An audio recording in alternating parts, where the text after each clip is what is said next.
241페이지 241페이지에 해당하는 이신청 제한 그 부분을 보고 그 허가 단계로 가겠습니다.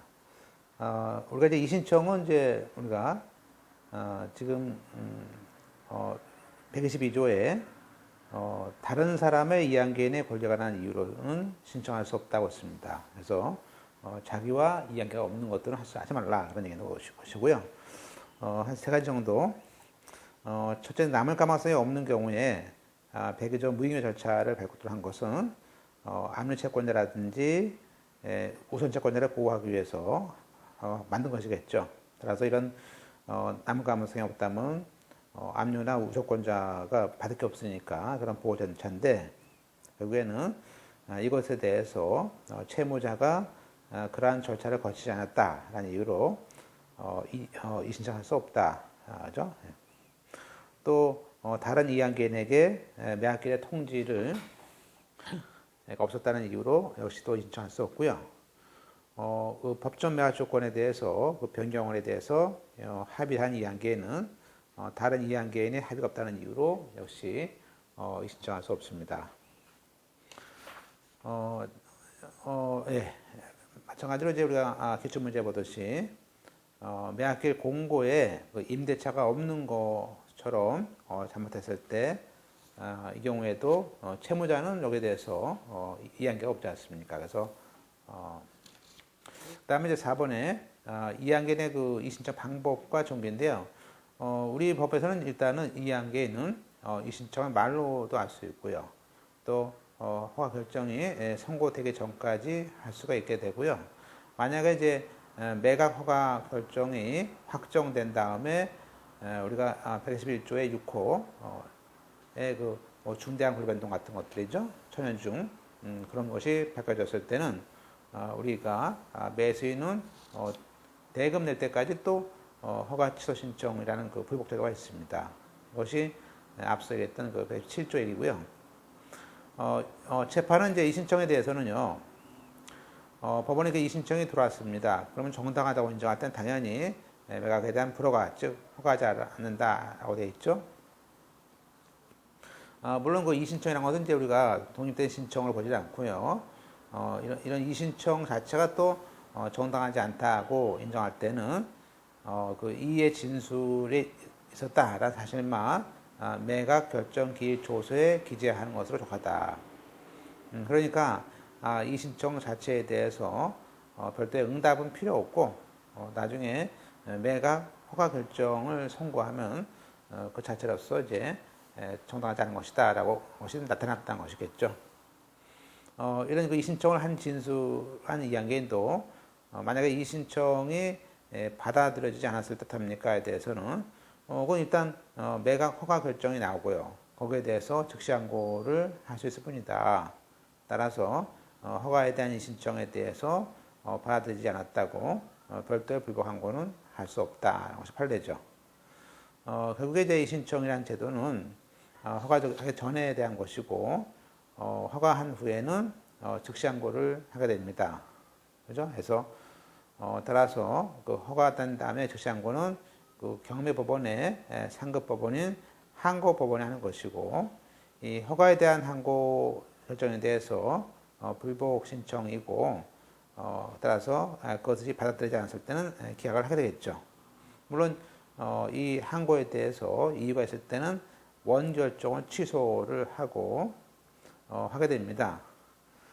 그래서 그 원결정을 취소를 한 다음에 불허가 결정은 직접 하는 것이 아니고 경매법원에서 이제 불허가를 하겠죠.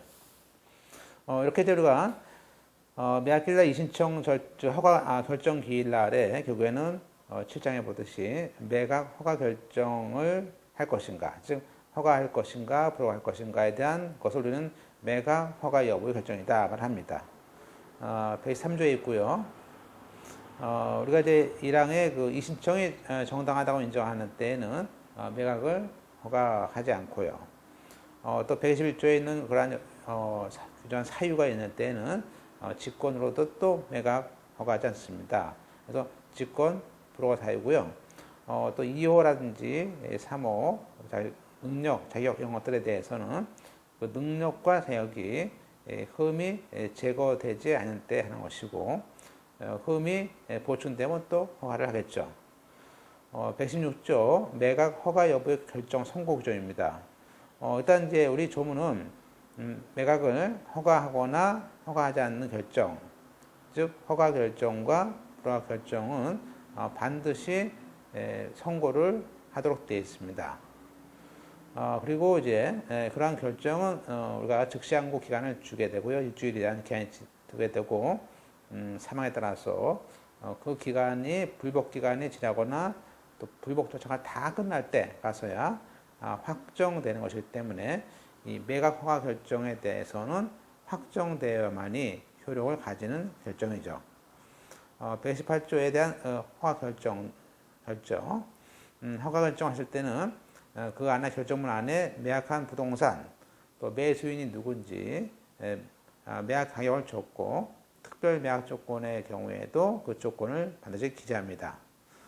이러한 매각 허가 결정은 선고를 하고 규칙에 따라서 공고를 해야 한다고 되어 있습니다.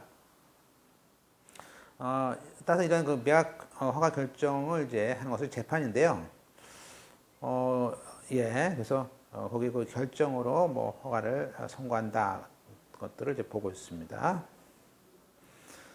이번에 그 매각을 허가하거나 허가하지 않는 결정, 그 이 판가로 2번에 동그라미 2번입니다.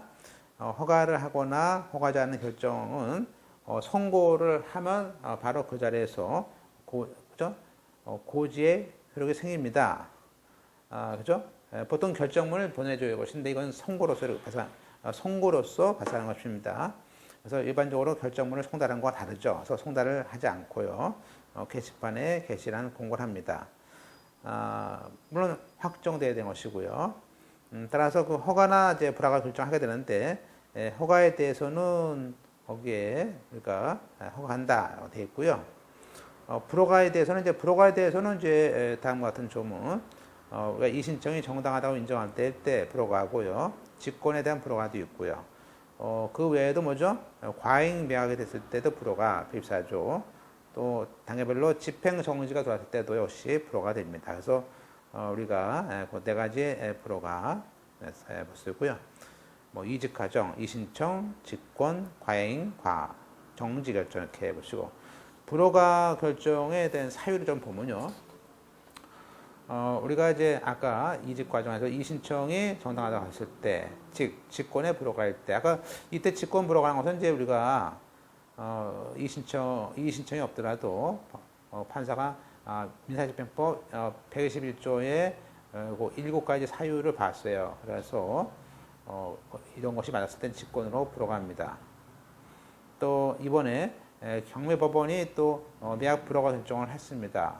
그런데 그 후 그 결정에 대해서 불허가에 대해서 항고를 하고 있습니다. 그러면 만약에 이 항고 사건 진행 중에 농지 취득 자격증명을 이렇게 늦게 냈다는 것이겠죠. 그럴 때는 법원은 그와 같은 늦게 냈다는 사유를 고려해서 허가나 불허가 결정의 당부를 결정합니다. 다만 이제 이것이 항고가 다시 대법원으로 가는 재항고심은 마치 그 상고심과 같지 않습니까? 그래서 이것은 법률적인 것만 검토하기 때문에 만약에 재항고심에서 농취증 대역 흠결을 이유로 불허가한 것에 대해서 재항고할 때 그때 농지 취득증 발달한 증명서는 법률심인 재항고심에 대해서는 적법한 재항고 이유가 될 수 없다는 것을 알 수 있습니다. 따라서 결론적으로 2007년 판례는 농취증에 대한 자격증명은 그 불허가에 대한 그 항고심까지 내야 되는 것이지, 그 재항고심에 가서 늦게 됐을 때는 그런 경우에는 우리가 다툴 수 없게 된다. 그래서 적어도 이 기준에 따르면 재항고심 가기 전까지 내지 않겠느냐, 그런 얘기예요. 세 번째, 매각 종료 시까지 채역과 매수인의 이름과 가격을 호창하지 않았을 때 우리가 아까 굉장히 중요한 얘기죠. 매수인 누군지를 알려주지 않고 그냥 한다. 이것은 있을 수 없습니다. 그래서 절차법상 요이고 불허가 사유가 됩니다. 마찬가지로 집행법원이 그 매각 허가 단계에 가서 그 암유 채권자 등에게 남을 가망성이 없다. 그 가격으로 그걸 알았습니다. 그럴 때는 따라서 결국에는 1호 사유에 이여 중에 따라서 집행을 진행할 수 없지 않습니까? 그렇게 해당되기 때문에 이건 이신청의 사유이기도 하고 또 직권 불허가를 해야 되는 사유가 됩니다. 그다음에 천재지변 현저한 훼손과 중대한 변동이 있는데 일단 그 매수 가격 신고 전에 아예 차제에 미리 현저한 훼손이 있었습니다. 그러면 우리가 그 매수 신고가 들어오기 전에 그 물건에 대한 현저한 훼손 등이 생긴 경우에는 당연히 법원은 다시 감정평가를 밟아야겠죠. 그래서 우리가 실시해서 최저 매각 가격을 변경해서 매각을 실시해야 된다는 것이고요. 따라서 이러한 절차를 밟지 않고 매각을 실시했을 때는 결국에는 재매각하라는 것이 이제 실무 얘기고요. 네. 그것은 실제 현저한 훼손뿐만 아니라 매수인이 소유권을 취득하지 못하거나 또 나가서 인수할 권리가 늘어나는 그런 중대한 권리 변동에까지 이런 경우도 마찬가지로 불허가를 하지 않겠냐 그런 얘기고요. 물론 이제 매수 가격 신고가 된 후에 뒤늦게 알았습니다. 그럴 때도 역시 이신청과 즉시항고를 통해서 해야 되는 것이고 문제는 이제 그 매각 허가 확정까지 돼서야 그때 알았다면 결국에는 체육관 매수 신고인은 매각 허가 취소 신청을 해서 자기 손해를 막아야겠죠. 물론 이제 이 물건의 부동산의 훼손과 이런 그 경매 목적물의 하자는 우리 경매 목적물의 하자 담보 책임이 따로 있지 않습니까? 그래서 우리가 별도의 하자 담보 책임 문제가 됩니다. 민법상. 그래서 우리가 경매 절차에서 목적물의 훼손과 중대한 권리 변동은 허가에 대한 이의신청과 또 나아가서 허가 결정에 대한 취소 신청이라든지가 될 수 있고요. 그리고 아예 목적물이 멸실되거나 아예 그 소유권이 넘어올 수 없어요. 그래서 권리 이전을 할 수 없다 그런 경우가 그런 사정이 명백하다면 당연히 우리가 매각 절차 취소, 직권 취소라는 96조로 취소로 해결해야 됩니다. 통상 이제 우리가 경매의 경우에는 물건의 보통 권리 하자라든지 물건의 하자 같은 것이 있는데 통상 그 하자 담보 책임에 대해서는 물건 하자죠. 그 담보 책임이 적용되지 않는 것이고 다만 이제 추탈 담보라고 하는 권리 하자일 때만 담보 책임이 우리가 책임을 집니다. 다만 이제 이때 담보 책임에 대해서는 1차적으로 매수인이 진 손해에 대해서 1차적으로 채무자한테 추궁할 것이고 그래서 그에 따라서 해제라든지 실제는 그 대금 감액 같은 거 청구할 수 있고요. 물론 이제 경매가 됐을 때 채무자가 무자력일 때는 배당받은 채권자에게 2차적으로 배당 대금 전부 일부 반환 청구로 가야 됩니다. 이런 그 담보 책임의 행사 방법은 결국에는 매수인이 그 경매를 통해서 목적물을 취득 못하는 즉 목적을 달성할 수 없는 경우에 담보 책임을 추궁을 할 것이고요. 따라서 이 경우에 각종 이의신청이라든지 우리가 허가 취소 신청 절차를 밟아야 되는데 문제는 이제 이번처럼 대금 납부가 이미 됐다 그럴 때는 결국에는 배당금 받아가기 전에 매각 허가 결정에 대해서 그 매각을 해지하고 납부한 대금의 반환을 달라라는 청구를 해야 될 것이고 또 나가서 그것이 뭐 훼손이 있었다면 대금의 감액 청구라는 것도 있지 않습니까? 그래서 감액 청구를 해서 받아야 되느냐 그런 얘기가 됩니다. 그다음에 이제 114조에 과잉 경매가 있습니다. 이 114조에는 과잉 경매는요. 한번 보실까요? 그 1항에 여러 개의 부동산을 매각하는 경우에 한 개의 부동산에 대한 대금으로 모든 채권자의 채권과 그 집행 비용을 변제하기에 충분해요. 그러면 다른 물건에 대해서는 매각을 허가하지 말라. 그래서 그런데 뭐 세 개의 토지가 있는데 그 중에 2개만 팔으면 충분해. 그러면 충분히 채권자를 갚을 수 있습니다. 그럼 뭐하러 우리가 이 채무자 보호를 위해서 그 나머지에 대해서는 매각을 불허하겠죠. 따라서 과잉매각에 불허한데요. 물론 이제 이 경우에도 101조 우리가 일괄 경매 받듯이 상대방의 동의라든지 또 토지나 건물이라든지 이런 경우에는 우리가 그런 일괄 매각할 때는 일괄 매각에 대한 이해 규정이 있었죠. 또 같이 파는 게 오히려 효용이 맞다든지 이런 거의 경우에는 과잉 매각도 될 수 있고요. 물론 이때 과잉 매각할 때 그죠? 그 토지색 필지 중에서 어떤 것을 팔 것인가, 그건 어떤 것을 불허할 것인가에 대해서 그 채무자로 하여금 우리가 거기에 대해서 그 매각 부동산에 대해서 지정권을 행사할 수 있습니다. 그게 2항이죠. 따라서 이제 이것이 우리에게는 과잉경매 금지입니다. 넘어가서 보시면은 자 246페이지.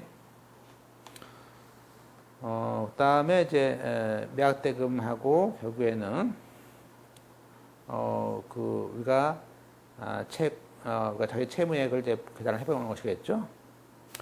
물론 이때 그 모든 채권자의 채권을 고려를 해야 되는 것인데, 그 얘기는 그 경매 신청권자뿐만 아니라 그에 우선하는 그 선순위 채권자가 되고요. 물론 이제 배당 요구 채권자 중에서 경매 신청인과 동순위의 사람도 거기에 포함이 되겠죠, 그죠? 그 다음에 우리가 물론 이제 이 경우에도 그 경매 신청인이 아예 우선권인 어떤 저당권처럼 우선권인 채권자다 그럴 때는 당연히 그 일반 채권자는 포함 필요 없죠. 우선권자 다 받아가니까. 그다음에 집행 비용까지 고려해야 되고. 그다음에 이제 우리가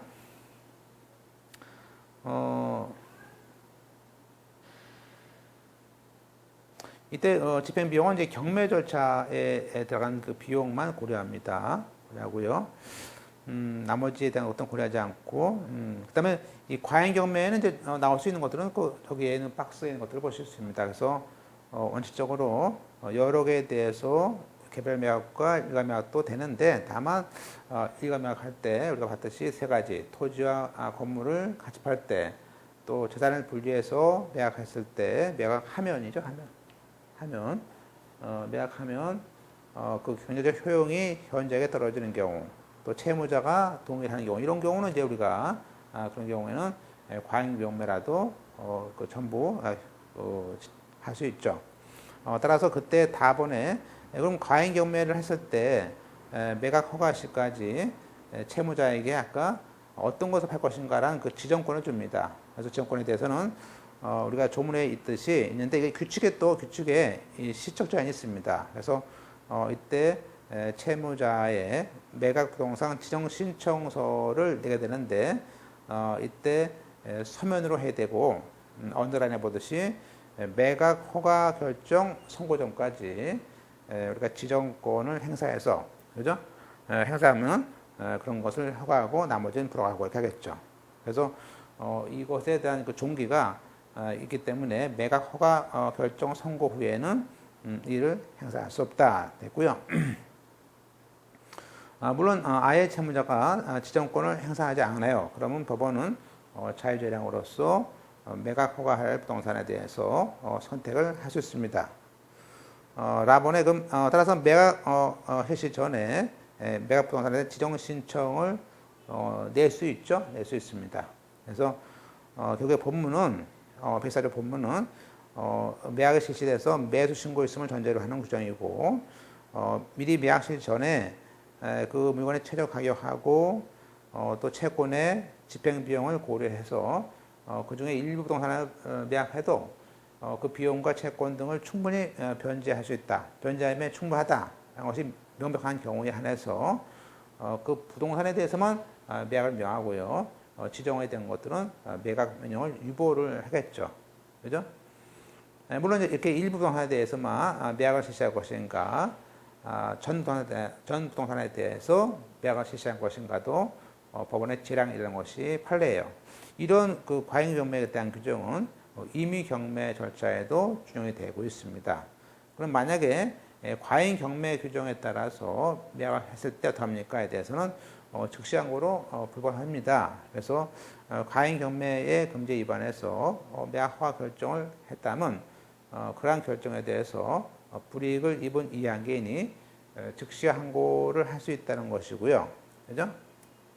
만약에 채무자가 지정권을 행사했음에도 불구하고 법원이 이를 무시하고 매각 허가를 했다든지 또 과잉 경매 금지를 부당하게 적용해서 매각을 허가하지 않았다든지 그럴 때는 채무자라든지 채권자 매수 신고인들이 그 각 결정에 대해서 즉시항고를 해서 부당하게 왜 허가하지 않았느냐 이런 것들을 불복을 할 수 있습니다. 그러나 이제 과잉 경매 금지가 위배됐더라도 또 채무자 지정권 행사에 반해서 지정을 했는데 그냥 다 했다든지 이렇게 그런 위법이 있더라도 이미 허가 결정이 나중에 이것이 확정이 됩니다. 확정이 되면은 더 이상 그 하자는 치유할 수 없고요. 매각 허가 결정의 효력은 더 이상 다툴 수 없게 된다. 그것들이 골자고요. 그리고 이제 끝으로 이제 4번에 집행정지 서류인데 집행정지 결정 정보는 결국에 매각 실시 전까지 냈다면은 우리가 그 매각기일을 변경할 것이고 매각한 다음에라도 허가 전에 냈다면 법원에서는 당연히 불허가 결정으로 답을 해야 됩니다. 즉 왜냐하면 121조 1항에 집행정지라는 건 뭐예요? 매수가 들어왔더라도 집행을 계속 진행할 수 없을 때 안 한다. 것들을 알 수 있습니다. 그래서 그 밑에 그 2009년도 3월 10일자 판례인데 지금 그거 강제경매 절차에서 제1의 매각기일에 최유가 매수 신고가 들어왔습니다. 들어왔어. 그래서 근데 그 결정 전에 채무자가 집행법원에 강제 집행 정지 결정 정본을 제출했다 했을 때는 거기에 그 원심 판례는 불허가가 아니고 매각 결정 자체를 미뤄야 됩니까? 미뤄야 됩니까? 라고 판단했나 봐요. 그에 대해서는 원심 결정이 잘못됐다고 파기를 했습니다. 왜냐하면 이제 이런 말을 해요. 우리가 집행법 49조 1호를 배웠죠. 우리가 49조 소정에 보면 집행을 정지하는 강제 집행 정지를 명하는 취지를 적은 집행력에 있는 정본이 일단 제출됐다면 집행법 121조 1호에 집행의 계속을 진행할 수 없는 때에 해당하는 것이고 여기에 대해서는 매각 허가에 대해서 이의신청할 수 있고 또 그런 경우의 사유는 매각 허가가 있을 때까지 신청할 수 있다고 되어 있어요. 그러면 이러한 사유가 집행을 계속할 수 없는 사유가 있다면 법원은 직권이나 이의신청을 통해서 매각 불허가를 하라고 조문에 있지 않습니까? 그래서 허가를 하는 결정을 해야 되는 것이지 재량으로 연기하는 것은 아니고 허가하지 않는 결정을 하라는 겁니다. 그래서 재량에 따라서 우리가 재량은 허용되지 않는다. 물론 이제 이 양의 허가 결정이 있은 뒤에 제출했을 때는 허가 결정이 있습니다. 그때는 그대로 그 자체만 가지고 그것이 정지 결정이 확정 자체를 방해하거나 저지할 수 없다. 다시 말하면 우리가 결국에는요. 우리가 결국에 우리 판례는 매각기일이 잡혀서 A1이 최고가 매수 신고이 됩니다. 그러면 이때 이 매각 허가죠. 매각 허가 기일날 이 결정 기일에 이때 49조 그죠? 1호나 2호가 특히 2호가죠. 2호죠. 49조 2호라는 집행 정지가 들어왔다 이거예요. 그러면 이때 법원에서 이것을 단순히 정지만 해놓는 거냐, 연기하면 되는 거냐, 그것이 아니고 법원에 자 121조 1호 사유에 경매를 진행할 수 없을 때는 어떠라고요? 그때는 직권으로 불허가를 하라는 거예요. 이것은 재량이 아니다. 재량이 아니다. 그러나 허가를 한 후에 이렇게 이 들어왔을 때, 이 허가를 한 후에 들어왔을 때죠. 이때는 이 허가에 대해서는 우리가 더 이상 이 정지만 가지고는 중지할 수가 없습니다. 이때는 법원에서 매각 항고를 해서 항고를 통해서 하는 것인지 이 정지만 가지고는 할 수 없다 그런 얘기죠. 그래서 이 부분에 대해서 우리가 집중해서 보셔야 할 것 같습니다. 그래서 거기에 247페이지 2항에 허가 단계의 경우에는 그것만 가지고 재판을 확정을 방해하거나 재판을 저지할 수 없다. 그래서 허가는 확정되는 것이고, 물론 따라서 확정 전에 뭘 해야 됩니까? 즉시 항고를 통해서 물론 이제 우리가 항고 보증이 들어가죠. 그때 불허가를 구하라. 그래서 봤습니다. 그것이 우리가 다음 페이지에 봤던 것들이고요. 판례가 이렇게 쭉 있죠. 물론 이제 사망의 단계별로 매각 허가 결정 후에 대금 지급까지 냈을 때에도 역시 집행이라든지 즉시항고를 통해서 우리가 시정을 구해야 되고요. 결국에 이제 집행 정지가 들어왔을 때는 이제 뭡니까? 거꾸로 반대로 그러면 계속해서 이 대금 지급시까지죠. 대금 지급시까지 우리가 여기 대금이죠. 다시 한번 매각기일 허가 사이에 들어왔을 때는 불허가고 허가 다음에 정지했을 때는 그냥 항고해야 되고, 그죠? 정지가 안 됩니다. 그리고 대금 지급시까지 계속해서 이때 들어왔다. 그러면요 결국에는 확정되고 들어왔었다. 그렇더라도 우리가 그때 여기는 매수인은 만약 항고해서 정지했다. 그러면 결국에는 뭡니까? 이 매수인 쪽에서는 이때 취소를 구할 수가 있겠다. 이건 매수인 보호를 위해서 계속 언제까지 정지할 수 없으니까 이건 정지가 됐을 때겠죠. 정지했을 때 누가 합니까? 매수인의 그 대금 납부시까지 경매 취소 신청합니다. 이건 이때 매수인이라는 것은 뭐죠? 경매가 계속 정지되고 정지했을 때입니다. 그다음에 이제 불허가 결정을 선고합니다. 그래서 반드시 매각 결정기일에 불허가를 하고요. 불허가에 대한 기재 규정은 따로 없습니다. 그래서 다만 이제 예규에 몇 개 적어놓은 것이 있고요. 불허가의 이유를 적어라라는 것들이 예규에 있습니다. 똑같이 이 불허가는 선고하고 공고를 게시판에 공고를 합니다. 그다음에 판례 2010년 판례죠. 집행법 집행에 따라서 경매 절차에서 채무가 매수인이 착오로 본래 기재하려고 한 입찰보다 그죠? 일단 입찰표에다가 모르고 높은 거 썼다. 이건 불허가 안 됩니다. 그래서 이제 불허가 후 이 불허가가 되면 이제 뭡니까? 불허가 되면 이제 두 가지겠죠. 결국에는 불허가가 되면요. 결국에는 그 경매가 끝나는 경우, 종결되는 경우가 있고요. 또 불허가 되더라도 또 다시 새롭게 경매할 수도 있죠. 세매가. 그래서 우리가 제3조에 따른 불허가는요. 아예 장애가 돼가지고 불허가 되는 경우는 끝나는 경우. 예컨대 가로안에 249페이지입니다. 249페이지. 멸실, 집행 취소 문서 어떻게 됐을 때는 아예 불허가 결정이 따로 필요 없죠. 이때는 별도로 그냥 경매를 취소합니다.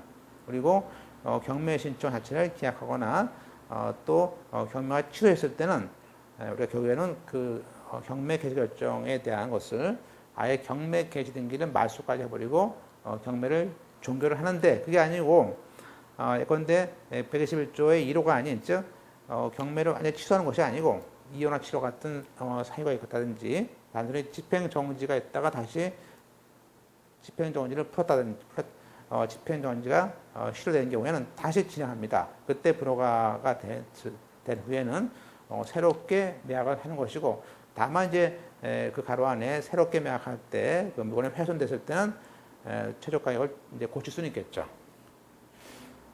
그 다음에 이제 우리가 과잉 경매로 인해서 우리가 일부를 불허가 했을 때 얘기인데 우리가 여러 개의 물건 중에서 일부가 불허가 됩니다. 그러면 일단은 불허가 결정이 이제 일주일이 지나면 확정됩니다. 그래서 확정되더라도 일단은 그 허가된 물건에 대해서 대금이 다 들어올 때까지는 그대로 두었다가 대금 다 들어오면 이제 그 불허가 된 것은 경매 등기를 말소해서 끝내버리는 것이죠. 그 다음에 117조의 불허가 아까 117조에 따라서 매수인이 117조에 따라서 우리가 보통 천현중이죠. 그런 경우에 그 취소했을 때 그때는 재평가해서 진행할 수 있고요. 다만 현장 훼손이 심하다 그럴 때는 아예 경매가 취소될 수 있습니다.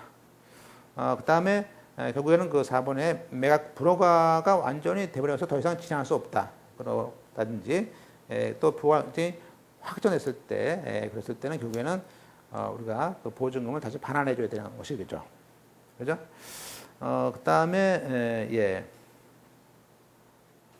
그 다음에 이제 그 허가 결정에 대해서 5번에 판례에 봤듯이 매각 허가 결정이라든지 불허가를 안 합니다. 그럴 때 어떻게 합니까에 대해서도 집행이죠. 어떤 경매 절차를 진행 계속 안 할 때는 진행을 해야 될 때 진행 안 한다. 그러면 이제 집행이죠. 그래서 거기에 체육과 매수인이 신고인이 있는데 매수 신고인이 있음에도 불구하고 그자들한테 계속 허가를 안 합니다. 그럴 때 체육과 매수 신고인은 16조에 따라서 집행 이의 신청을 내서